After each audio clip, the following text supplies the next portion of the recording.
Judith Omondi, Ramogi TV. Jopur matindo maroma par koda bore kaunti ya Migori ochuone gikondo bang' yor tiegruok e yore mag pur kod ohala kaachiel kod pur e yor lony manyasani ma osir kod riwruok mar Farmers to Market Alliance ka otenore kod piny owacho mar kaunti ya Migori. Yankoromogi jopurgo dhi tiyo kod lony ma giyudo e puonjo jopur mamoko e kor gwenge makono mana kaka Jojuma koro miyowa ler. Noko mar chiemo midhiero mokwako kendo osebedo kokwako piny Kenya. Mayo osechuno piny owacho rwego mok mag piny owacho mondo bi kod yore mopogore ma oting'o tiego jopur mar jolo wechego mag pur. Jopur matindo osebedo kakale midhiero mathoth ma oting'o nok mag apisas mawuok e migawo mar pur machiwo puonje yorego mag pur makare e kaunti ma Migori. Kaito gi puonjruok onego bed ni puonjruok ijiwo e weche mag good agricultural practices mondo mi japur oyud nweng'o makare. Wetu wengi kule nyanjani hawangeweza, kule vijijini hawangeweza kupata huduma inayofaa kulingana na mapungufu ya washikadau wale ambao ni maofficers, extension officers. E okang' mane jopur matindo oyudo jogo manyalo puonjo gi yorego mag pur makare, riwruokno mar Farm and Market Alliance ka otende kod piny owacho mar kaunti ma Migori tiego jopur matindo makoro dhi chwalo puonj ne jopur mamoko e kor gwenge.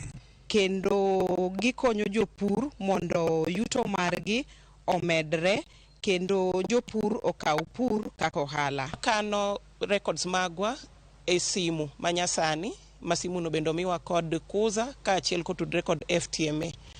Migawo mar pur e kaunti ma Migori yango ni gintie kod nok mag apisas manyalo chiwo puonj makare ne jopur e kor gwenge.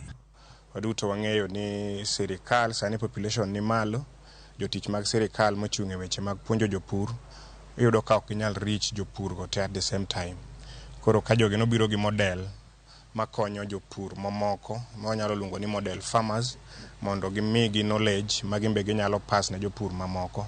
Janet Omolo matiyo korwogno mar Farm and Market Alliance wa jopur maromo 18 makoro tiegi e yorego mag pur mopogore koro dhi e kor gwenge kendo puonjo jopur yorego mag pur ma oting'o pur mar ohala kaachiel kod lony manyasani. Gikonyo jopur mondo yuto margi omedre kendo jopur okaw pur kaka ohala. Konyowa bedo gi database mag jopur go mwasaw kendo konyowa e ng'eyo ni to e ohala mwatimo ni wayudo yuto koso wayudo lal.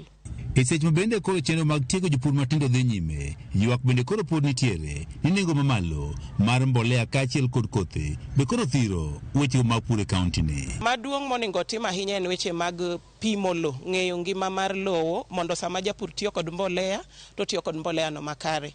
Kaka sani iyudo kane jikoro doyo jidwa keto top dressing to samoro e cereals board kuma japur nitiere okonyal yudo mbolea ni e sama kare. Wang'eyo ni bech fertilizer ni malo, bech kothe ni malo kalure gi gharama mar ngima kaka chalo sani.